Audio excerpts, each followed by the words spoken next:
Welcome back to Trauma Detectives.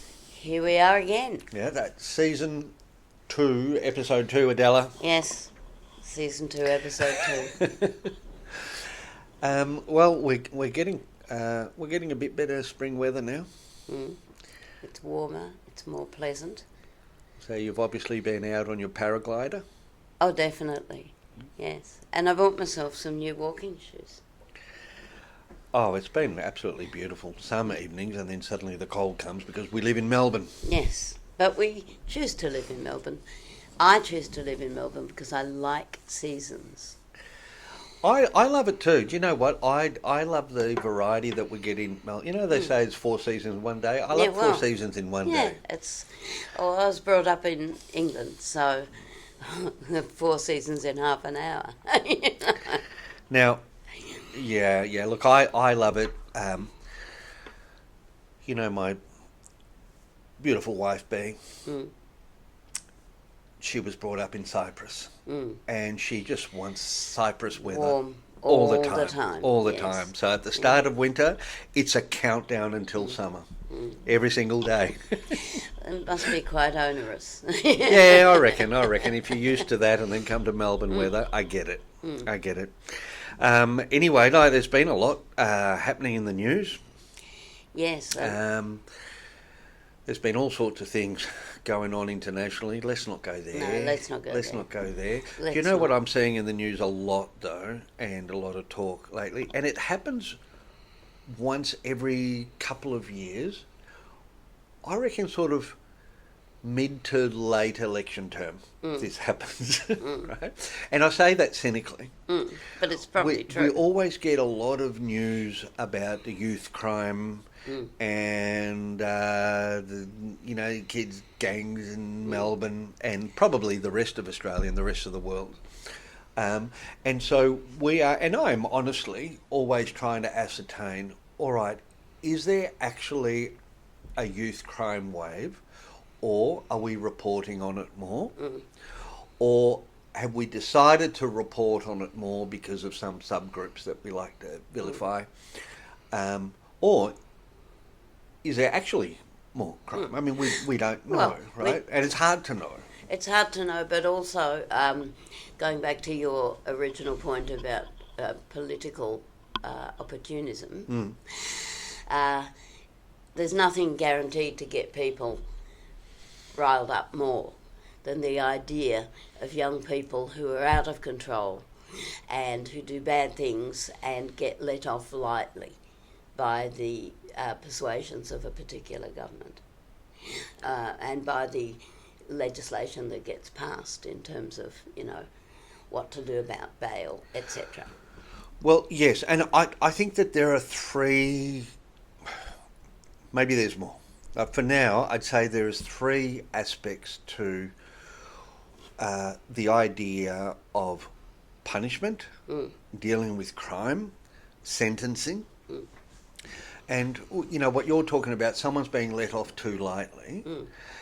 That relates to, are we punishing someone enough? Like, are we getting the retribution that we should have? Yes. And that's fair. Like, if that is your goal, then we have to think about, okay, is this enough retribution? Is it eye for an eye, right? Yes. Because for some reason we have a sense of justice, that something bad has to happen to you because you did something bad to me. And the other thing is an eye for an eye ever effective? That's effective really, for what? Because it would be effective for the victim to get a sense of justice and retribution. Absolutely, right? So this is what I mean about the goals, right? Yes, I agree. Because the other, I should say there's 4, because there's the other one is the idea of retribution. That a person knows is going to occur. Yeah. So in because general, they've seen it happen to someone else. Yeah. Yeah. So it will dissuade other people from doing that crime. As long as, because they've seen, I've seen someone else get the firing squad. I don't want the firing squad, therefore I won't do it. Right. So that is the other thing, and I know you and I have spoken a lot about the impact of early trauma on things like impulse control, on things like deservedness. And so in that case, it may not be the best approach. However, that is about reducing crime. So already we're saying that punishment is also about reducing crime, because if you put the perpetrator in a jail cell, they can't hurt anyone, so you will reduce crime for that person For that period of time. for that period of time. Only. Yes. But then they'll come out and they'll possibly reoffend, unless something has changed. Yes. Right? So I think we need to talk about that. So We do. The other thing in regards to sentence and what courts say, what sort of bail conditions a person has, all of that would be, can we reduce that person's offending by the method of punishment? Now, some people would say that yes, if you have a harsh enough punishment, they won't want jail again, therefore they won't do it. But I'm cynical about that, because I have worked inside the custodial justice system, and you see lots of people return. And it's based on a false premise, in my view. Given that we are the trauma detectives, if I hold my magnifying glass up to that view, what I see is that it's a false premise, because it assumes that the criminal act is purposefully done entirely, right? I'm not saying that there isn't an element of that in it, because of course there must be, but what is the entirety of the complexity of the context is another matter.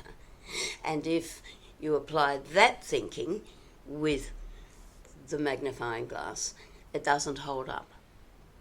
And it's probably worthwhile. I'm a great believer in understanding context and using context to help us make sense of what we see in front of our eyes. And I think part of that, if I want to go slightly bigger, is that I was brought up in England, and England is a country with a very long history. And children in school are taught history a lot. You're taught history minutely, and well, I don't know if it still is, but it certainly was when I was young, which is at the dawn of history.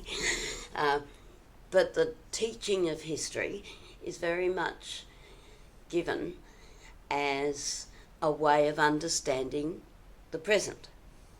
So, in a way, it sits, very neatly beside my trauma detective hat, which is we need to understand what those young people are doing within the context of how the system has responded to them, but more importantly, why they are driven to behaving in that way, which is clearly, when you look at what they do, not fully consciously driven, because they're in a state of some arousal, hyperarousal, physiologically. And so their thinking capacity is severely inhibited. And thinking capacity to control impulse. Is that, and why? Exactly. Because I think that if you were to walk into any juvenile justice custodial centre in Australia and count the number of kids who have had child protection intervention, who also happen to commit serious crimes, serious enough to be locked up, that proportion would be quite high. I think right? It would be exceptionally high, and some people might think that we're saying that it's because of the child protection intervention that they're like that, but that's not what we're saying. No, what we're saying, it's because of their lives that they had the child protection intervention. The intervention was not the best, perhaps, could have been better, and that has not helped them as much as another intervention could have. But it is the life experience from in utero times right through the first 5 years of life that is actually the challenge. I remember, for those of you not in Victoria, the opposition leader at the moment is Brad Batten. He's still the opposition leader, I believe, yes? Yes. And a couple of years ago, he was the shadow minister for police and youth and juvenile justice, something like that. So his intention was that he wanted to do it. I thought it was a great idea to review overall the what was happening in youth justice and the youth justice system. He graciously invited me to have a chat with him about it and get my thoughts on it. I offered to just throw my 2 cents worth in there. So we had a great chat. Probably a little more than 2 cents, I'd say. More like 20 cents. Yeah. So I went down to Parliament House. Parliament was sitting at the time, so he'd come out, have a coffee with me, and when the bell rang, he had to go in and then come back out. Now, I found him to be intelligent, articulate. We spoke extensively about this connection between juvenile justice and child protection and trauma, and the connection that's there, the causal factors between early trauma and later offending, and obviously the effects of that, including an unsafe society. Right? We don't want the community to be unsafe, but in many ways, a community is unsafe because of the effects of trauma. So, I suggested that we already have evidence behind the best approaches to kids. A lot of these kids who are, and the kids who are offending in very serious ways are often being not only under child protection intervention but in out-of-home care and in residential out-of-home care. And they, before that, may well have, and in fact many times have, experienced in foster care several placement breakdowns, sometimes up to 20 or 30 a lot or more. Yeah. And I think that is really important to mention in terms of how the system responds to children who need to be placed and cared for. We have a very linear out-of-home care system, which is predicated on a belief that placing a child in foster care as a first placement is ideal. Right? That's a very strong ideology. I challenge that because for some children, and there are services overseas, particularly in the UK, there's a relatively new approach called No Wrong Door, which has been operating for about 3 or 4 years, I think, which does not take that approach and looks very much at an assessment approach to children coming into care. Where are they best placed? Is it at the intimacy of a foster care family, which may not work for many children who have attachment We issues. wish it would work. We wish it would work, but it doesn't always. Sometimes it might, for the right child at the right time. But does it always hold true that that's the first best placement? I can't see any evidence for that.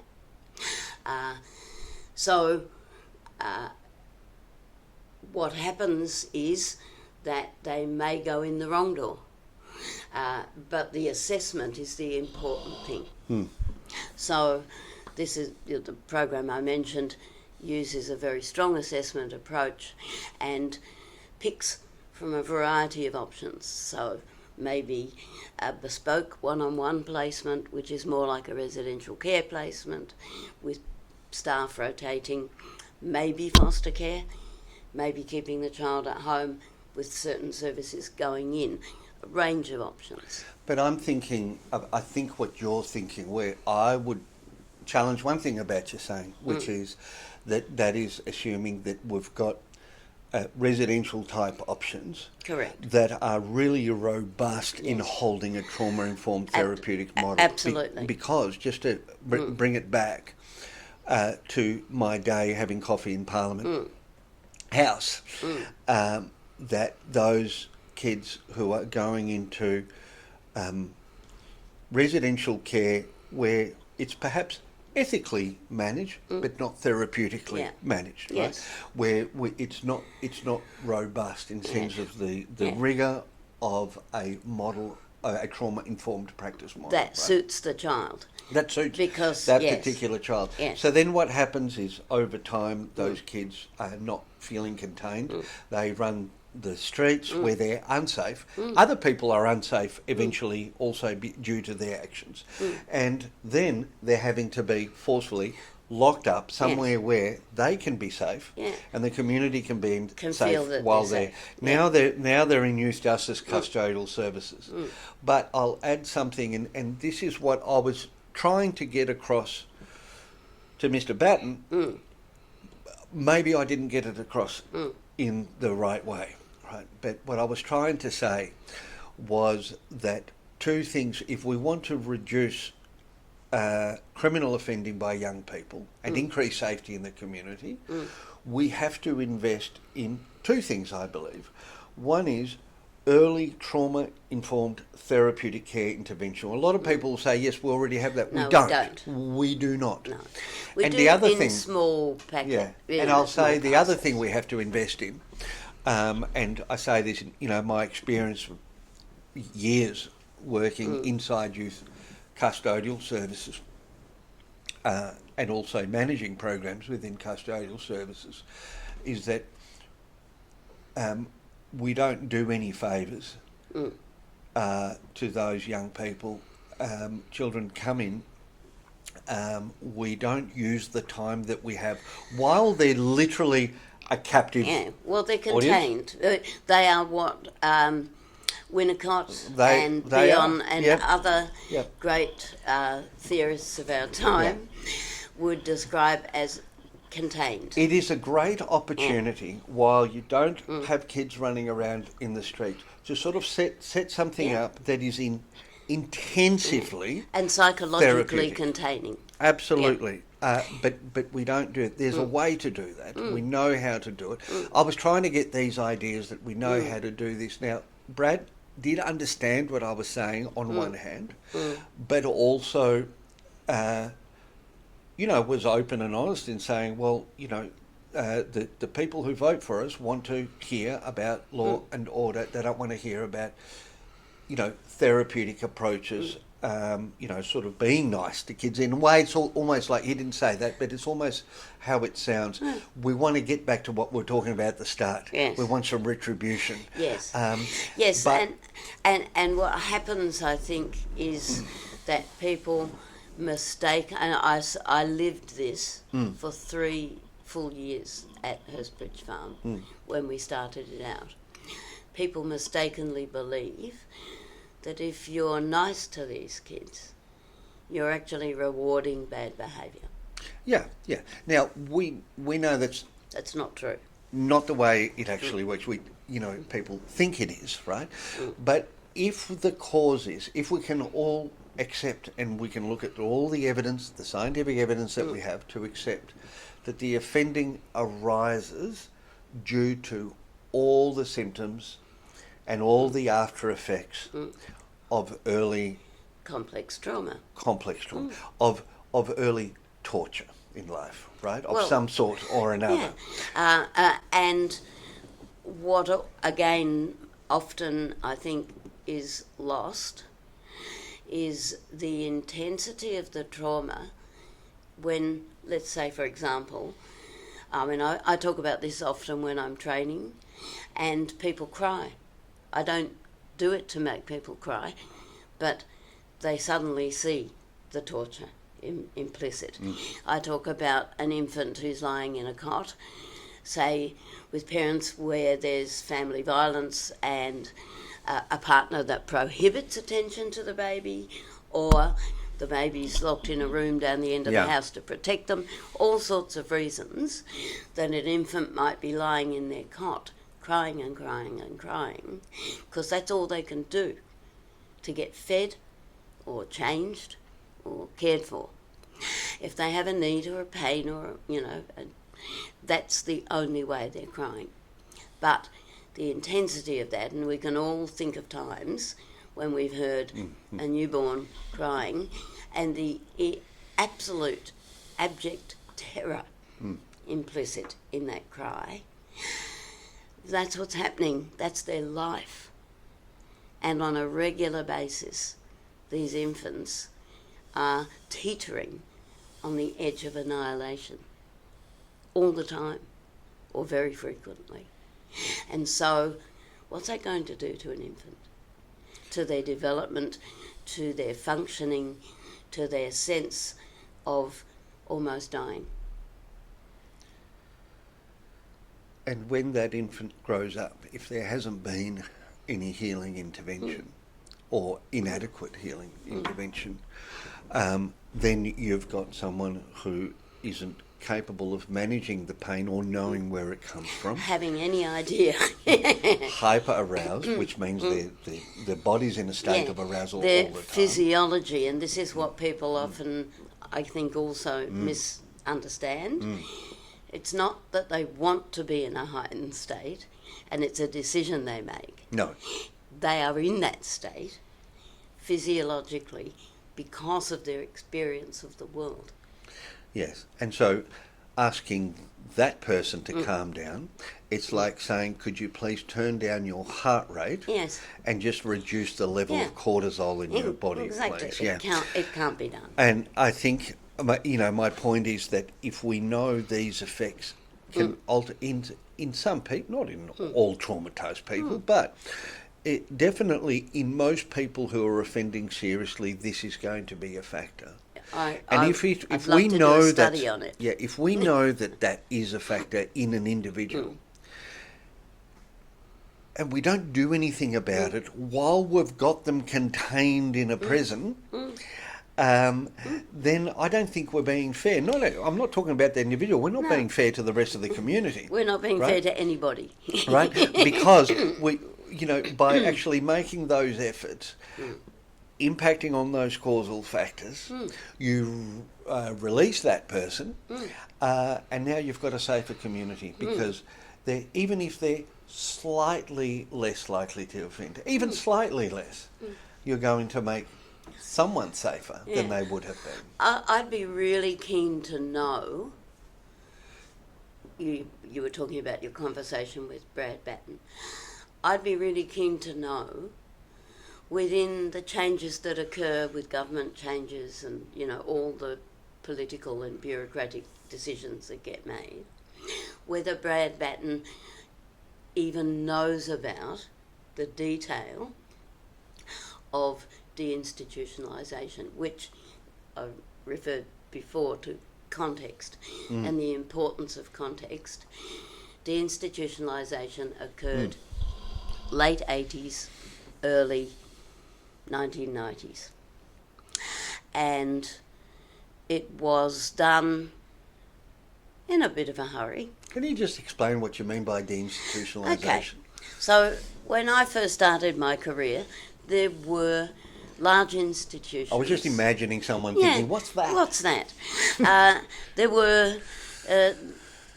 The approach to caring for children was done in large congregate care settings.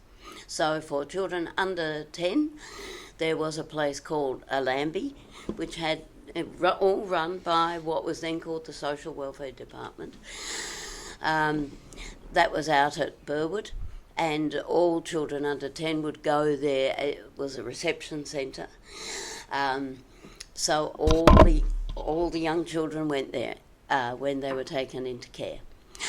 For children over 10 or 11, for boys, they used to go to a facility called Baltara, which was actually just near where Parkville Centre is. That was for boys from 10 to 14. And there would be upwards of 100 children there at any given moment in time in separate cottages.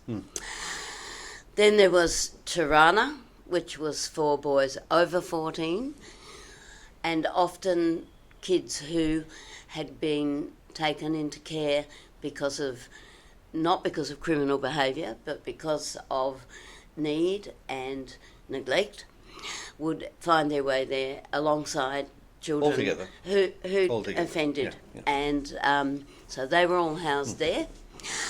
And then there was out at Nunawading a big institution for girls 10, 11 years to 18 called Winlayton. And Winlayton was where I started my career. So we had 4 sections, and there were 24 girls on each section and 2 staff. Just move in towards me a little bit. So I'll cut this out. It's the rolling chair. There we go. And 2 staff. And that is how every shift played out. So that's a large group of kids in any of those settings with probably only 2 or 3 staff to work with them. However, what they did have was they had all of the services and infrastructure that an institution provides. So, well, for starters, they were all locked in. They couldn't leave. They weren't open places. They were locked in there and kept there until some suitable option was discovered. Some were sentenced, most were not, but some were. So here we are with all the services around, with a school. So actually, you could be a child being placed into that care because you've got no parents or something's happened and you're perfectly okay, and then you're being placed with kids who are actually sentenced for serious criminal offending. They were all mixed in together. Yep. And not much understanding of what it might then be like to move all of those services out into the community and not have the infrastructure around you. And that was the deinstitutionalisation. Yeah. And that's, I'm not saying that institutions were good, but what I am saying is that I think insufficient thought was given to what it would be like to move those services into independent houses in the community. I remember chaos at that time. It was very difficult for the staff who elected to stay. Many staff were offered packages, so they took them. Many staff elected to stay in the service of the Social Welfare Department and work in the new houses in the community. But over probably the years from about 1990, 91 through till about 94, 95, they became increasingly difficult to manage. And the staff group as a whole were becoming quite industrialised, and it was probably heading for a major issue to break out, like a strike or, some sort of action. So what we had by now was a series of houses, like residential care homes, basically, residential right? care houses run by the department in the community, but without the other infrastructure around. So all of the responsibility suddenly was falling on the staff in the houses who were rostered on. And the children did not prosper either, because there was insufficient boundaries around and insufficient staffing to contain them. So that was a very unideal environment. At this point, there was a fairly rapid move towards outsourcing all of the residential care homes to the welfare sector. And that was done also in quite a hurry. This is outsourcing to a number of NGOs that would tender for the that. Berry Yeah. Streets, Yeah. the Anglican, all of the non-government organisations. And that occurred roughly between 94 and 96, over a period of time. I'll leave my critique of that process to another time. We'll pencil it in. We'll pencil that in. But to cut a very long story short, in about 1996, the Children's Court magistrates became extremely concerned about what was happening to children in residential care.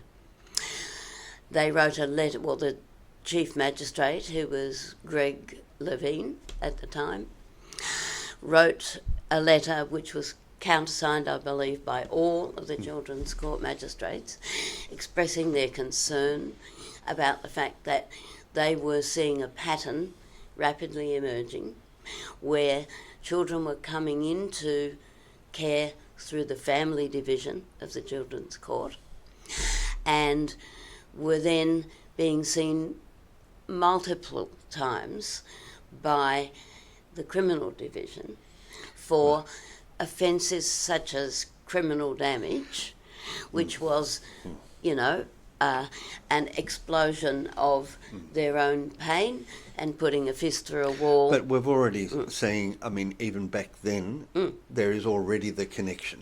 Yes, the connection. Noticeable increased susceptibility to criminal offending. Yep.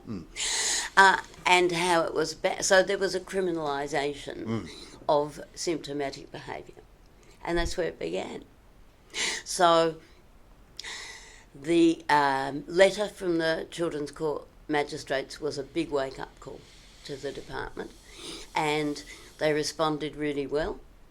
They responded by initiating a review of some of the children who were most frequently seen again and again in front of the criminal court, Children's Court.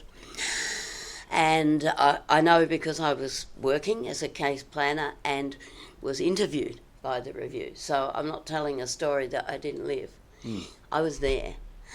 And they did a fabulous job of looking overseas, looking far and wide at the models that were being used in other countries of the world, most particularly America and the UK. And how they were managing similar populations of children. This was when the understanding of complex trauma was first brought into Australia. It's interesting because you've got the flip side to what was happening in America, which was, just like military style boot camps that actually didn't do any good, actually. No, and the outcomes were never good. No, but there were some smaller examples of settings that did work, which I later mined for information when I was putting together the model for Hurstbridge Farm. But yes, they looked abroad. They got an enormous amount of information from the burgeoning understanding of complex trauma of people like Bruce Perry, Dan Hughes, Van der Kolk. These were people who were really bringing up a new way of seeing the kids that were being worked with. And also looked at what was happening and how we'd got there in terms of what was happening here. And really, they put together a fabulous report from this review, which had two major recommendations. The report was called, if people are interested in sourcing it, you can still source it online. It was called When Care is Not Enough, which speaks for itself, really. It means we have to do more than provide basic care. Yeah. It's a really worthwhile read for anyone who is interested in the current circumstance, because they knew back then that care was not enough to actually meet the need. So we're talking about, well, they started the review in late 96, I think, and it was complete. Their report was completed in 1999. So two recommendations came out of that. One was the child and adolescent mental health services were clearly not touching the right spot in terms of being able to successfully intervene with children who were clients of child protection. So their first recommendation was the department to fund, establish and outsource an intervention approach similar to CAMS but more effective. And of course I had some involvement with that, but that's another story for another time. But that's what later became known as... Well, pencil that one in. Yeah, pencil that one in. But that's what later became known as Take Two. Mm-hmm. And indeed it was extremely successful in engaging children, was evaluated each year over the first 3 years and could demonstrate significant improvement with all of the children, most of the children that they saw. Anyway, going back, that was recommendation number 1. Recommendation number 2, on the premise that care was not enough, to establish a therapeutic residential care pilot to develop a model that could be successful in assisting young people who have been traumatised and have severe attachment disruption and severe hyperarousal and all of the other symptomatic impacts of complex trauma, and find a way of working with them that worked. Hence Hurstbridge Farm, which both of us initiated and delivered. So you came and interviewed, and there you were. I did. I had been working as the manager of a couple of custodial programs in youth justice at the time, and I read a little bit about it, and I thought, I think I want to be part of this. Yeah, I think we need to do things a bit differently. I was kind of despairing a little bit about the outcomes that we would never get, and I didn't understand what we were doing there. So, and I meant in juvenile justice, right? But later, when I thought, okay, now we've got an opportunity to do things differently, right? Absolutely. So, they were two very clear recommendations in that report, and they were spot on. Robin Clark, who was the lead author of that report, had actually been a senior bureaucrat within the Social Welfare Department, had left, gone to Deakin University. She called in two colleagues of hers, Jane Morton and John Peed, who were psychologists, and together they put together this report and its recommendations. And to this day, anybody who reads that report, takes the time to go and get it, it is obvious that they were spot on. They absolutely knew, and this is why I say... You're saying it's still relevant? Highly relevant. And my question would be to Brad Batten, have you read that report? Interesting. Have you seen it? Does he know the history? Yeah, well, you have people who are, in politics making decisions. They don't know where to look for those vital pieces of, they're little nodal points in history that are important to go back and look. So that we don't end up repeating history. Obviously, if he's interested in a full review of that system, we need to go back to the start. Right? You've got to understand the context to understand where we are today. And you know what I never knew? Because I know some of this, but I never knew the bit about the Chief Magistrate writing a letter because they could see the connection between those kids in residential care in the community and their criminal offending. I actually never knew that. Okay, and that's a really critical point, a piece of knowledge that is really important. It sure is. Yeah. And the department's response also, which was very positive and entirely appropriate by setting up the review. So no cover-up, no saying, oh, it's all right, we know what we're doing. A very open approach to saying, well, perhaps we do need to have a review. Perhaps we do need to look at this, and doing it.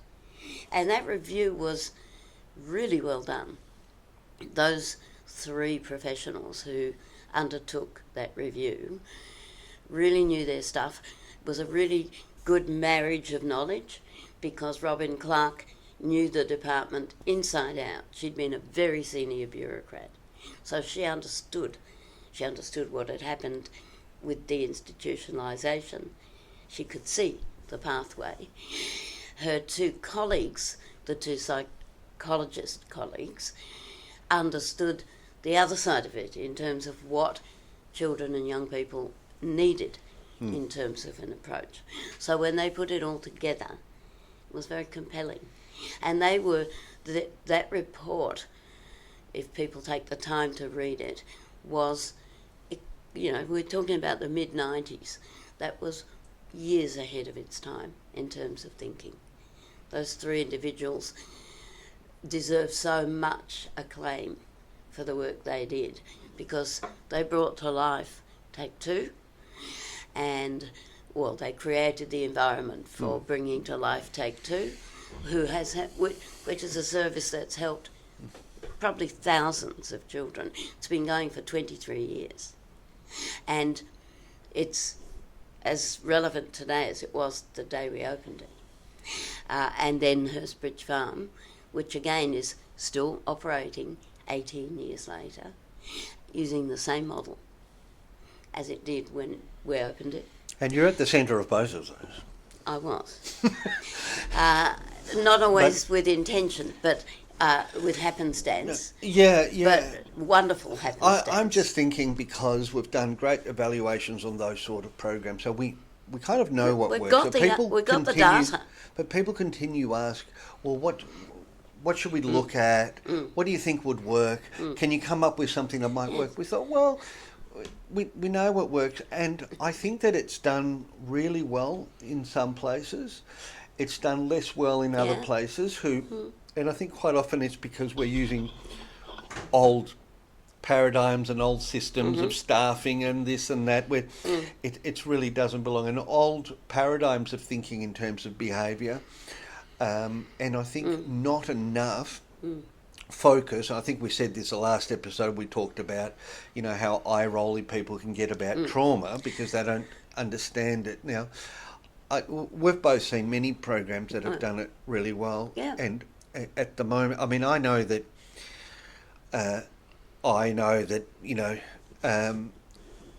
Michelle and Lisa and Daniel and others who are running Mirrimpilyi. Mirrimpilyi Mulpanara is the full name. So this is a care service or a care agency that naturally emerged from the community in Menindee. And it first came out because there was a cultural program being done, which was Kutnya Cultural Camps. And I think that was led by my good friend Geordie and Lisa.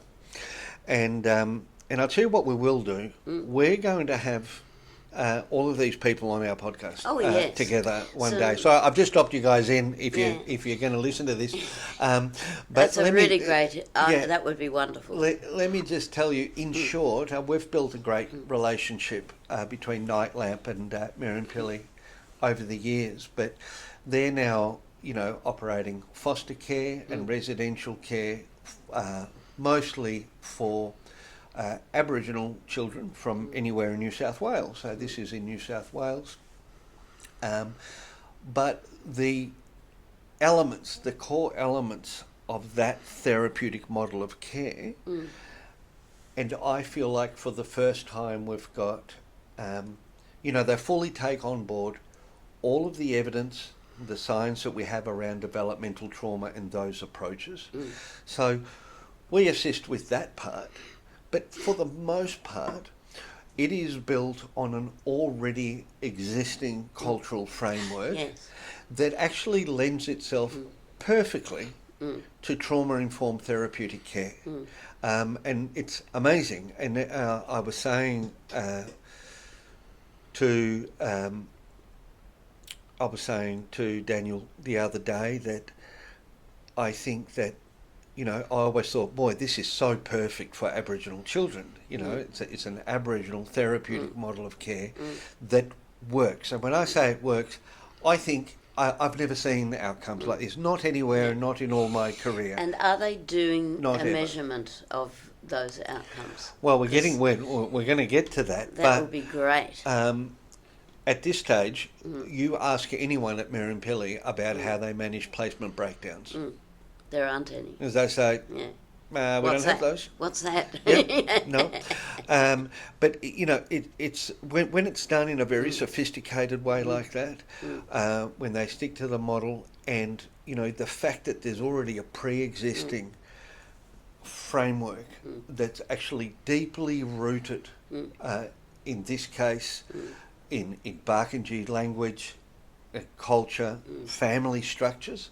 Like you'll go into that community and you'll see kids everywhere, and you don't know which kids are in care and which kids are not. You don't know the difference, and it takes you a while to work out who's caring for who, because it is an all community approach, and I don't think it's done this well anywhere that I've ever seen. And I think one day it will be recognised. But I was saying before that, you know, even, you know, that I was saying because they have had care of non-Aboriginal kids who have, of course, fully taken to the model, where they've had just countless breakdowns in all sorts of other programs before, because it works for all kids. You know, what I'm thinking now is Australia really needs to embrace Aboriginal trauma-informed therapeutic models of care, and I must say, actually, all kids would benefit from it. Absolutely. So it's, you know, it's about looking at the wealth, the gold that we have in our country's history. And if you think about that, which sounds absolutely fabulous, and we will have to have those people as guests on this podcast. Oh no, we'll both go to Menindee and do it there. Oh yeah. Love that. We're coming. Yeah, we're coming. I'm coming. Put the kettle on. As well as that, it's important to know that how frequently across, you know, time, at the time of doing things like Hurstbridge and other initiatives, when in those first 3 years of Hurstbridge, well actually in the first year, things were looking really positive, and behaviours that were incredibly florid and difficult and worrying were settling down and calming down within that first year. And by the way, effective doesn't mean easy. No, it certainly does not mean easy. It's not easy. It doesn't mean easy times. No, it does not mean. It means quite the opposite, really. But we did begin to see really good changes in the kids and their functioning. And on the basis of that, 12 other pilots were set up with other organisations in the community. Not many of those continued to this day, but they certainly continued for quite a while, and they were all using the same model and the same approach, probably very similar to what's being done in Menindee, and all showing great progress for the children. And the evaluation of those programs is still available. Is still available, and for anyone interested in accessing that, it is called the VERSO, VERSO, Evaluation of Therapeutic Residential Care Pilots, 2011. It is out there to be read, and has some incredibly compelling evidence about the positive impact on young people. So when people say to me, as I have had said to me, "Oh, trauma-informed care, it's a nice idea, but it doesn't work," my response usually, as nicely as possible, is, if you can truly say that to me, then you're not doing it. You're actually not doing trauma-informed care, because when you do it, it always works. You can measure the changes. The changes are there. Since that time, more than half a dozen other settings have used similar models based on similar principles, and they all show the same outcomes too. Yep. So I'd like to say... And they're pretty consistent. Yeah. And the data always looks consistently similar. I'd like to say to Brad Batten, come and have a conversation, but read those two documents first. Yeah. Because it's all in there. And if we really want to make sure that the community is safer, we must actually encourage those children and help those children to like and love themselves. And it doesn't mean that it's an excuse. No. This is a pet hate of mine when people say, "Oh, well, so now you've got an excuse, Not an excuse. for crimes, that hurt people." I go, no, it's not an excuse. I don't want those crimes. I want there to be less of them, right? Yeah. It's about understanding it. Like, because we understand the cause, we've got a better chance of making a safer community. Well, because right? the understanding, which includes all the context and the history, the understanding of what ensures that a child will cross all the legislative thresholds in children's court to be placed in out-of-home care, because we know what has to have happened in order for that to occur and be satisfied. We know without a shadow of a doubt that all the children who are in out-of-home care have experienced complex trauma, because if they don't, they're not there. No. Right? They're at home. No magistrate's going to say, get the child out of there, it's unsafe, if it's safe. So we've got evidence of a model that works. We've got evidence of how we got there in terms of the work that was done to review the situation. So what more evidence do we actually need to show the powers that be how to do it? Well, we've got the evidence. We now need the will and the investment. We do. I mean, I remember reading some time ago a review that you found from the UK, which was called, here's another thing to look up on Google, A False Economy, which was done by... That was quite a while ago, I think. It was about 15 years ago, maybe. But it was a company that was engaged to look at the system in the UK, and I can't remember all the detail of that, but I do remember that there was a significant saving in the long term. It was about the return for investment back to the community, which was, I think, was about £6 in every pound invested in therapeutic and early intervention. Yeah. So, we need to, I think we do need, and I'm issuing the invitation on this podcast to talk to the people who are making the decisions, because if they really believe that they're going to reduce crime by harsher penalties, we're on a road to nowhere. No, we've been there before. Yeah. And it doesn't mean that I'm not against giving police powers to intervene. I'm not against locking someone up because it's unsafe for them to be out in the community. Not at all. But what are we doing before that? Yep.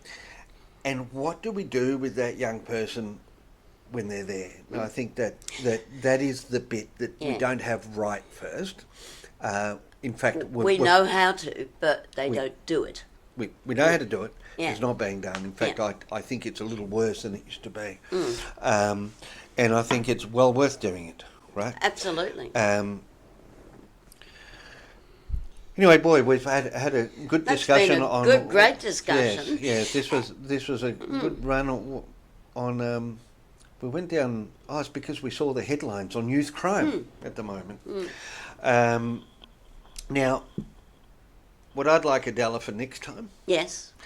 is I'd like all of these people listening to call us. Me too. Because I'd love otherwise, to hear what people think. yeah, Yes. otherwise it's you and I talking. Yeah. And, well, hopefully one day, Brad Batten. Oh, you, me, and Brad, all hosting the show. I think one of the things that is problematic is that the chasm between people like ourselves and many people who are probably listening to this podcast is too wide, and it needs to be closed, and we need to have some real discussion between the politicians, the bureaucrats, and people who have actually done it. There are some great people out there. I could name many people. I'll name one. What about Adela Holmes? Well, yeah, yes, yes. There's one. But the people who stood behind me in the department and supported this way of working and had belief in it, right? Because at that time, we're talking 2002, 2003, people were starting to understand what Robin Clark and her associates meant in When Care Is Not Enough. And when I started to do the research for Hurstbridge Farm, or what became Hurstbridge Farm, there wasn't much knowledge or understanding out there in the community, or it was growing within the department. And there were some people who really stood behind it and supported it. I remember, and stayed very close to it at Absolutely. the time. There was a lot of interaction. Yeah. And the minister at the time, who I think deserves the massive applause, was a guy called the Honourable Gavin Jennings, who was a social worker. So he understood, and he championed the beginnings of Hurstbridge Farm. And someone who had a very senior bureaucratic role, he always, talks about, says, oh, no, I didn't do anything. But I am going to name him, because he's a guy called David Clements, and he stood right behind it and probably had to really argue his way through. But he was there, and he absolutely should be recognised for what he did. There were many others. Fabulous guy called Gerard Jones, who rather sadly is no longer with us, which is Valet Gerard. He was also I remember a fantastic support. the immense support that we got from Gerard, and I do remember from David as well. So they do deserve great accolades. But we have people now who could do the same. They just need to open their minds and open up the conversation and think about the short term and the long term and what you get back in terms of social capital, what you get back in terms of quality of life. People who age out of the system and end up sitting on the pavement, who I walk past and say hi to every day. But it's really important to understand how that comes about. And to the best of my knowledge, nobody who went through Hurstbridge during the 3 years that we were there sits on the pavement and is homeless. I don't know, because we're often still in touch with many of them. We certainly are. That's not to say their lives have been perfect, people used to say to me, "What are you aiming for?" Remember this? People used to say, "What are you aiming for with these children?" And I used to say, "An ordinary life." That's the best outcome of all for a child who has grown up beset by the awful impacts of complex trauma. To have an ordinary life after that is like heaven on a stick. So to even slightly improve the trajectory yeah, that a person, Yeah. you know, that you can easily predict Yeah. when you see even a baby like the one you described earlier. I think if you're able to slightly adjust the trajectory, give someone a better chance, give someone the strength to be able, the capacity to actually make choices in their lives, rather than be castigated for things that they can't help. Yes. But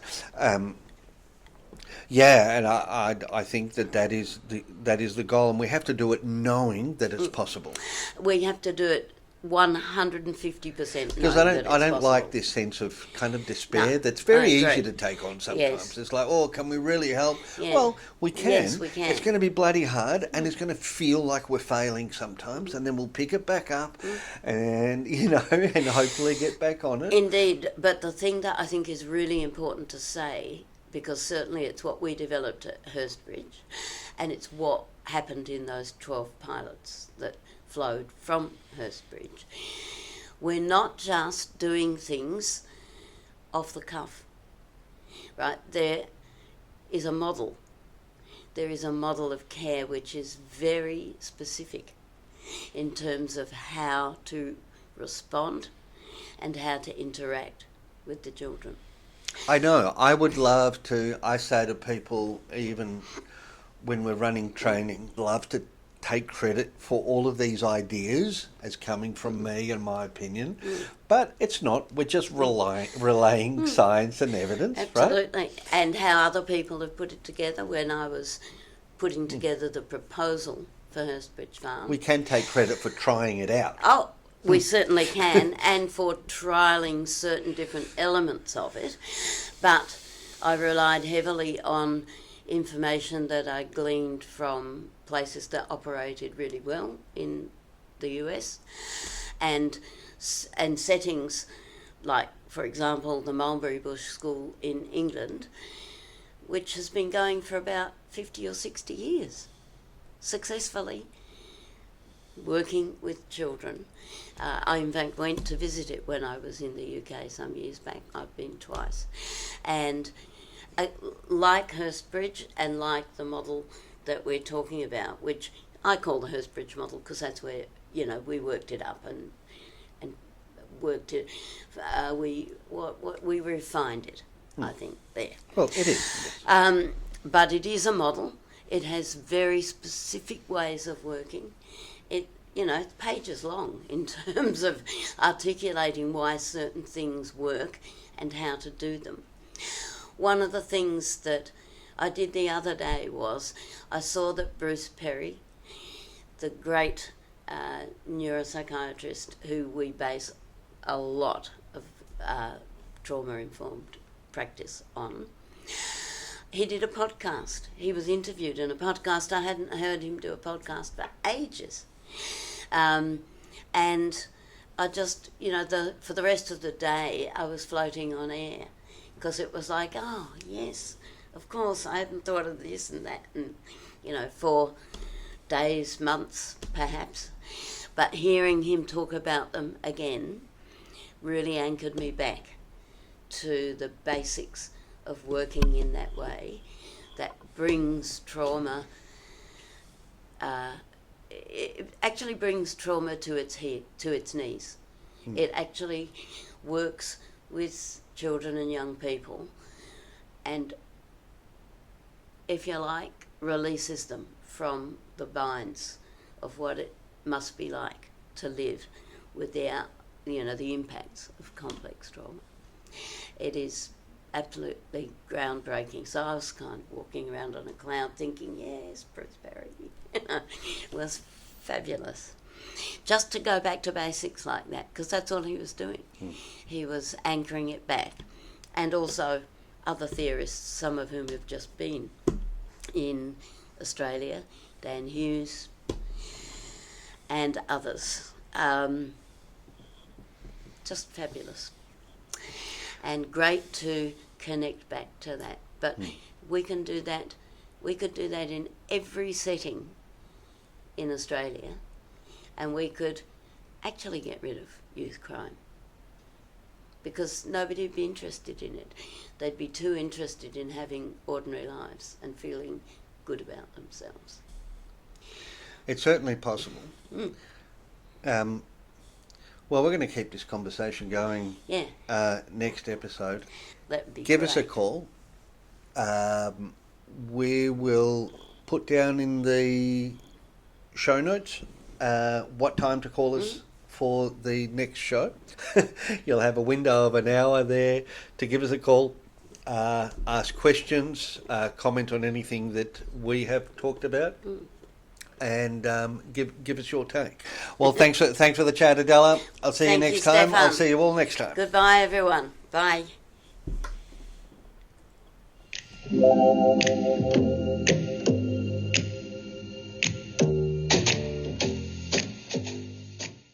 Here are the details of when and how you can call in. Call on 0875627384.